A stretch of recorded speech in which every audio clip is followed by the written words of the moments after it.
अस्सलाम वालेकुम। मेरा नाम है आयशा यूसुफ और आप देख रहे हैं तकनी ऑनलाइन।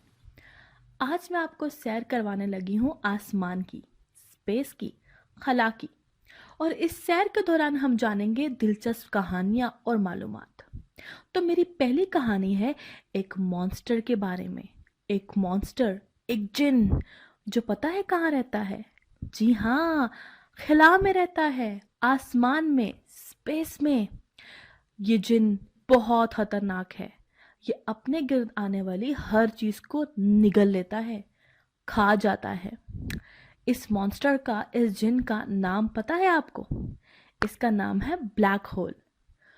तो आज हम जानेंगे कि ये ब्लैक होल कैसे बनता है, क्यों बनता है और क्या काम करता है।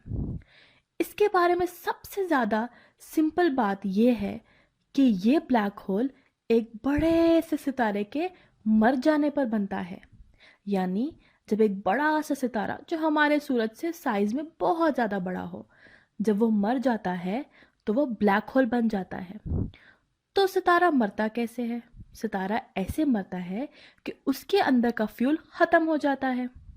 जब उसका फ्यूल ख़त्म हो जाता है तो उसकी कोर यानी कि उसका मरकज़ कोलैप्स कर जाता है, गिर जाता है। मरकज़ के कोलैप्स करने की वजह से सितारा धमाके के साथ फट जाता है और एक ब्लैक होल में तब्दील हो जाता है, जिसकी ग्रेविटी यानी कि कशिश शकल निहायत ज़्यादा होती है। इतनी ज़्यादा कि हर चीज़ को अपनी तरफ खींचने लग जाती है। ब्लैक होल अपने गिर्द का तमाम मटेरियल खा जाता है, निगल लेता है। हमने बताया था ना कि ये एक मॉन्स्टर है, एक जिन है जो हर चीज़ खा जाता है। एक सितारे को मरकर ब्लैक होल में बदलने के लिए बहुत कम वक्त दरकार होता है। एक सेकंड का बहुत बहुत बहुत बहुत छोटा हिस्सा दरकार होता है, रिक्वायर्ड होता है, चाहिए होता है। ब्लैक होल जब बनता है, ये धमाके के बाद उस धमाके से बहुत ज़्यादा एनर्जी रिलीज होती है। इतनी एनर्जी जो हमारा सन, हमारा सूरज अपनी पूरी जिंदगी में बनाता है। अब इस कहानी में मेरे पास आपको बताने के लिए एक राज की बात भी है। जी हाँ, सीक्रेट, हमारा सीक्रेट। वो सीक्रेट जानना चाहते हैं आप? चलें, अब मैं आपको बताती हूँ ये राज की बात। दरअसल आप भी एक ब्लैक होल बन सकते हैं।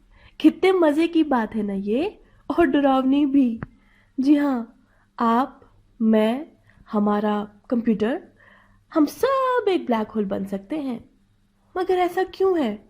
हम सब ब्लैक होल किस तरह बन सकते हैं? उसकी वजह यह है कि हम सब मैटर यानी कि मादे से बने हुए हैं। चलिए अब इस कहानी को समझते हैं। आप किसी मैटर को, जैसे कि एक इंसान को, दबाकर कॉम्प्रेस करके एक सिक्के जितने दायरे में बंद कर दें।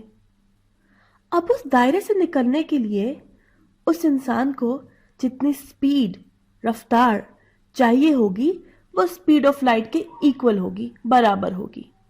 यानी कि उस दायरे में से निकलने के लिए एक इंसान को लाइट की स्पीड चाहिए होगी। आपको पता है स्पीड ऑफ लाइट कितनी तेज होती है? स्पीड ऑफ लाइट इतनी तेज होती है कि मैं एक चिटकी बजाती हूँ और वो जमीन के 7 चक्कर पूरे कर लेती है। इस सूरत में हम ये कहेंगे कि ये इंसान ब्लैक होल बन गया है। मगर आप घबराएं नहीं, आपके और मेरे, बल्कि हमारी ज़मीन के भी ब्लैक होल बनने के चांसेस बहुत कम है। ब्लैक होल की ग्रेविटेशन इतनी ज़्यादा होती है कि कोई भी चीज़ इससे बाहर नहीं आ सकती, यहाँ तक कि लाइट भी नहीं। इसी ग्रेविटी की वजह से ब्लैक होल के अंदर और उसके गिर्द वक्त रुक जाता है, टाइम रुक जाता है। क्या आपको पता है ज़मीन के सबसे करीब जो ब्लैक होल है वो 1600 लाइट ईयर्स के फासले में है। यानी कि अगर आप स्पीड ऑफ लाइट से उस ब्लैक होल तक जाना चाहते हैं तो आपको 1600 साल लगेंगे, और उस ब्लैक होल को हम तक आने के लिए भी इतना ही वक्त लगेगा। इसलिए घबराओ नहीं बच्चों, ब्लैक होल हमसे बहुत दूर है। सितारों की एक और किस्म का नाम है येलो स्टार्स, यानी कि पीले रंग के सितारे, पीले रंग के सूरज। ये साइज में दरमियाने होते हैं, यानी कि ना ये बहुत बड़े होते हैं और ना ये छोटे होते हैं। इनके साइज की तरह इनका टेम्परेचर भी दरमियाना होता है। इसका मतलब है कि ना ये बहुत गर्म होते हैं और ना ये बहुत ठंडे। क्या आपको पता है कि हमारा सूरज कौन सी कैटेगरी में आता है, कौन सी किस्म में आता है? जी हाँ, हमारा सूरज भी एक येलो स्टार है। ये सितारे मरने से पहले बड़े हो जाते हैं और फिर एक्सप्लोड कर जाते हैं, फट जाते हैं धमाके के साथ। यानी कि एक दिन हमारा सूरज भी जब उसका फ्यूल ख़त्म हो जाएगा तो पहले वो बड़ा होगा और फिर फट जाएगा। लेकिन डरे मत, ऐसा होने में अभी 5 अरब साल बाकी हैं। जी हाँ, 5 अरब साल बाद हमारे सूरज की मौत का टाइम होगा। थोड़ी सी सैड बात है ना ये, उदासी वाली। अब आई है बारी एक और किस्म की, यानी कि ब्लू जायंट स्टार्स, बड़े बड़े नीले सितारे। ये बहुत बड़े होते हैं, बहुत बड़े, हमारे सूरज से तो बहुत ही बड़े। और इनका टेम्परेचर भी बहुत ज़्यादा होता है, इनका दर्जा हरारत बहुत ज़्यादा होता है। ये बहुत गर्म होते हैं, हमारे सूरज से भी गर्म। हमारा सूरज कितना गर्म है ना, ये तो हमारे सूरज से भी गर्म है। मगर इनकी एक चीज़ है जो कम होती है। वो क्या? इनकी ज़िंदगी। जी हाँ, ये साइज़ में तो बड़े हैं और गर्माइश भी बहुत ज़्यादा है, लेकिन इनकी ज़िंदगी हमारे सूरज से और रेड ड्वार्फ से बहुत ही कम है। ये ज़्यादा से ज़्यादा 10 या 100,000 साल ही ज़िंदा रह पाते हैं। हमारे लिए तो 10 या 100,000 साल ज़िंदा रहना बहुत ज़्यादा है, लेकिन यूनिवर्स के, कायनात के ऑब्जेक्ट्स, कायनात की चीज़ों के लिए ये उम्रें बहुत ही छोटी हैं। एक मर्तबा मैं अपने अब्बू के साथ ज़ू गई, चिड़ियाघर। वहाँ पर मैंने तरह तरह के जानवर देखे जो कि अपने अपने पिंजरों में बंद थे। मगर एक जानवर मैंने ऐसा देखा जो रियल नहीं था, जो असली नहीं था, यानी कि उसका स्टैचू बना हुआ था। मैंने अपने अब्बा से कहा, अब्बा अब्बा, ये तो डायनासोर है, तो हमें असल में डायनासोर क्यों नहीं नज़र आ रहा? इन पिंजरों में डायनासोर का घर क्यों नहीं है? मेरे अब्बू ने मुझे बताया कि बेटा, डायनासोर अब इस दुनिया से ख़त्म हो चुके हैं। डायनासोर बहुत पहले हमारी दुनिया में रहा करते थे, ज़मीन पे रहा करते थे, मगर अब डायनासोर्स का कोई नामो निशान बाकी नहीं है। तो अब हम बात करेंगे उन कहानियों की जो हम डायनासोर्स के मुतालिक सुनते हैं। आप सबने सुनी हुई है ना डायनासोर्स के मुतालिक तरह तरह की कहानियाँ, कि वो बहुत बड़े हुआ करते थे, वो चलते थे तो ज़मीन हिलती थी। आपने मूवीज़ भी देखी होंगी, फिल्में भी देखी होंगी, जैसे कि जुरासिक पार्क, बड़े बड़े डायनासोर्स।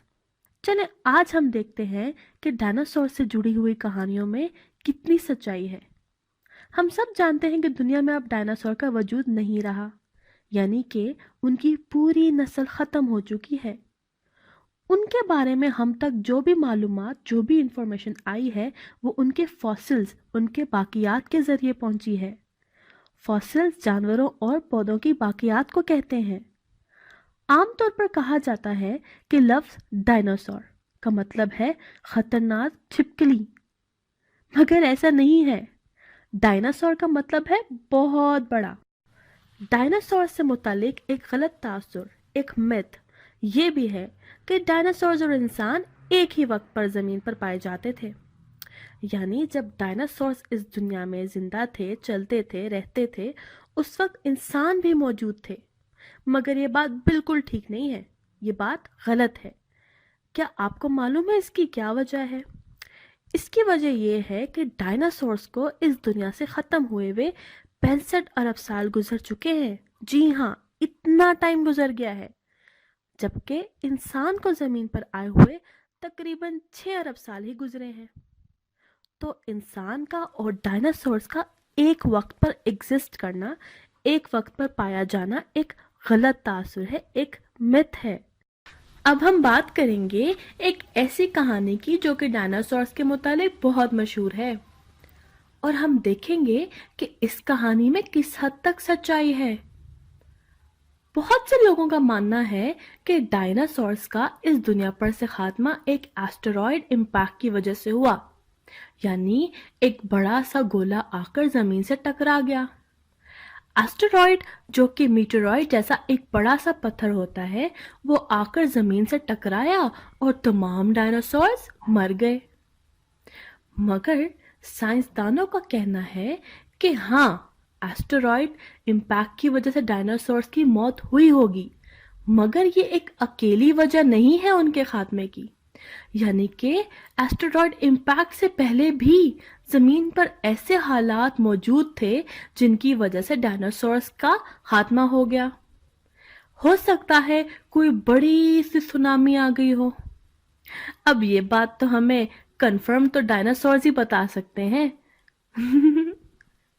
हम सब जानते हैं कि हमारे निज़ाम शमसी में एक सितारा है और उसके इर्द गिर्द सैयारे हैं, यानी कि एक स्टार है जिसको हम सन बोलते हैं, और हमारे प्लैनेट्स हैं जिनमें से एक में हम रहते हैं, यानी प्लैनेट अर्थ पे, ज़मीन पर।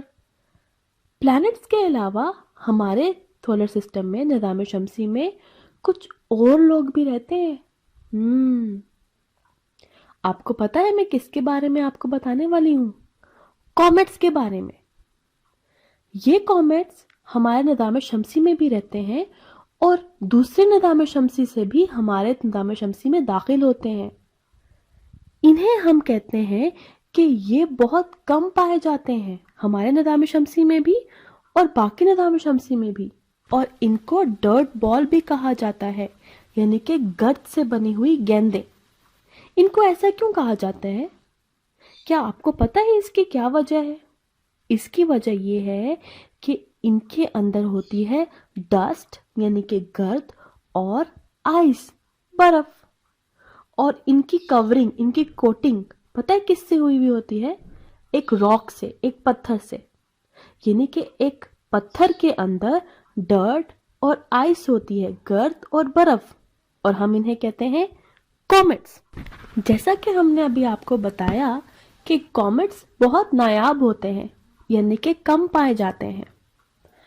माहिर फल्कियात, एस्ट्रोनॉमर्स, इस बात पर यकीन रखते हैं कि जब निज़ाम शमसी बन रहा था तो प्लैनेट्स, यानी कि सैयारे बनने के बाद जो मादा बच गया उनसे कॉमेट्स बन गए। आपको पता है कि कॉमेट्स दिखने में बहुत जादुई लगते हैं, बहुत मैजिकल लगते हैं। इनको दुम वाला सितारा भी कहा जाता है। पता है क्यों? चलें आपको ये भी बताते हैं। कॉमेट्स की अपनी लाइट नहीं होती, यानी कि हम तक जो लाइट आती है वो दरअसल सूरज की रोशनी होती है। ये सूरज की रोशनी को रिफ्लेक्ट करते हैं। जब एक कॉमेट सूरज की तरफ सफर करता है तो सूरज की रोशनी से इसके पीछे एक धुम बन जाती है, इसलिए इसका धुम वाला सितारा कहते हैं। और जब ये सूरज से अगेंस्ट, यानी कि सूरज के मुखालिफ से ट्रैवल करता है तो वो धुम इसके आगे बन जाती है। कितना खूबसूरत लगता होगा ना एक दुम वाला सितारा। मुझे पता है आप ये जानना चाहते हैं कि ये दुम वाले सितारे, यानी कि कॉमेट्स, कहाँ रहते हैं, इनका घर कहाँ है। इनका घर ना बहुत दूर है। पता है कितना दूर? नेपच्यून के भी आगे, क्यूपर बेल्ट, जो कि ओर्ट क्लाउड के पास पाई जाती है। यानी कि ये सूरज से बहुत दूर रहते हैं, आते जाते रहते हैं सूरज के करीब, लेकिन घर इनका वहां है जहां सूरज की रोशनी बहुत देर से पहुंचती है और बहुत कम पहुंचती है। इसीलिए तो इनके अंदर बर्फ होती है, क्योंकि इन तक सूरज की रोशनी बहुत कम पहुंचती है। अब जब ये रहते ही इतनी ठंडी जगह पर हैं तो ये ज्यादा गर्मी बर्दाश्त नहीं कर सकते। जी हाँ, ये जल्दी मर जाते हैं, क्योंकि ट्रैवल तो ये करते रहते हैं, सफर तो ये करते रहते हैं। तो जब ये उन एरियाज में, उन इलाकों में दाखिल होते हैं जो सूरज के थोड़ा करीब होते हैं और वहां सूरज की गर्मी ज्यादा होती है, तो ये मर जाते हैं, यानी कि ये मेल्ट हो जाते हैं, पिघल जाते हैं। क्या आप एक कॉमेट के अंदर जाना चाहते हैं? वाकई?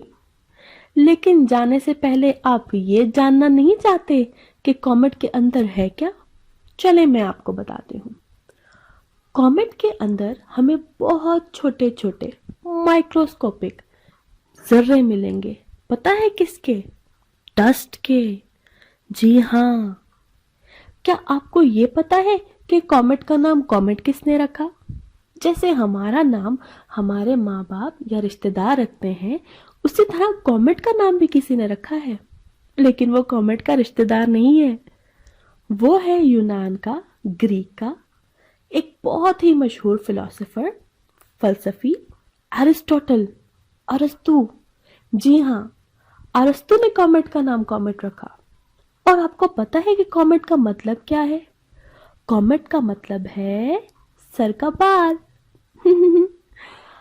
अब मैं आपको एक और बात बताना चाहती हूँ। क्या आपको पता है कि 2061 में हम आसमान पर एक कॉमेट देखेंगे? उस कॉमेट का नाम साइंसदानों ने हेलेस कॉमेट रखा हुआ है। 2061 में उस दिन हम सब अपने छत पर खड़े होकर आसमान में एक कॉमेट देखेंगे। ये कितना मजा आएगा ना।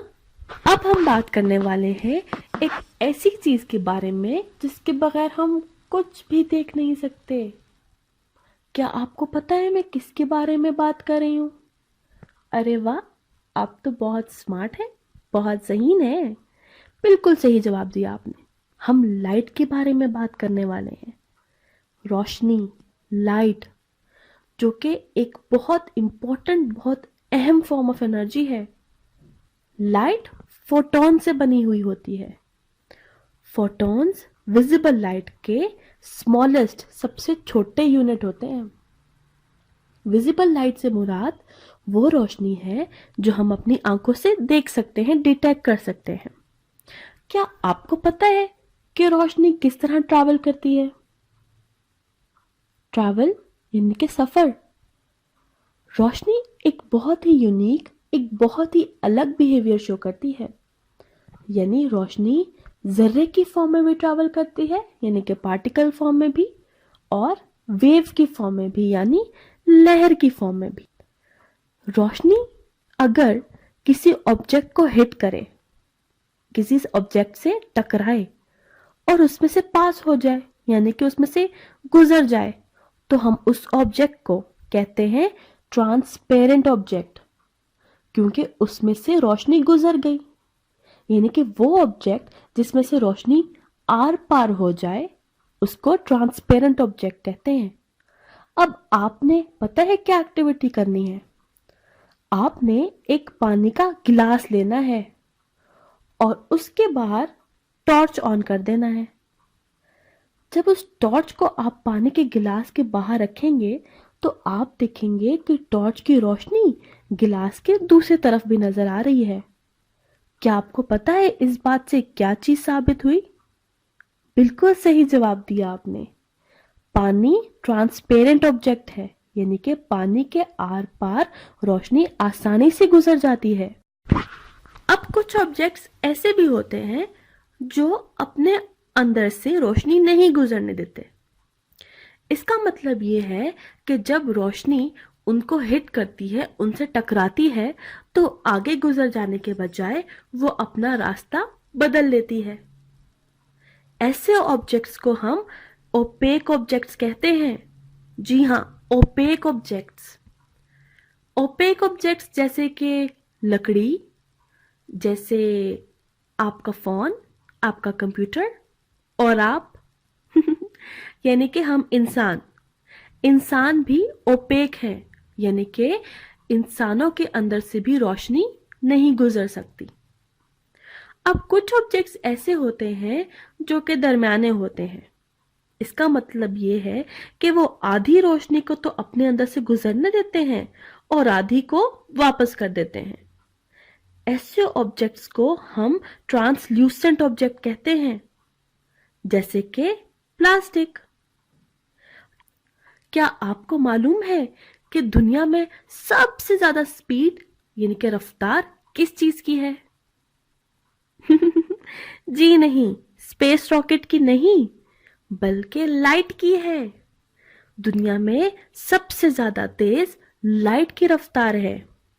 वैक्यूम में यानी कि खला में, जहां पर कोई भी रुकावट नहीं होती, वहां पर जो लाइट है वो पता है किस स्पीड से ट्रैवल करती है? 1 सेकंड में 0.1 मिलियन माइल्स। वाओ, कितना तेज ट्रैवल करती है रोशनी। क्या आपको मालूम है कि जमीन और सूरज के दरमियान 93 मिलियन माइल्स का फासला है, लेकिन लाइट को सिर्फ 8 मिनट लगते हैं सूरज से जमीन तक आने के लिए। लाइट पे बैठकर हम अगर सूरज चले जाएं तो हमें सिर्फ 8 मिनट चाहिए होंगे। वाओ!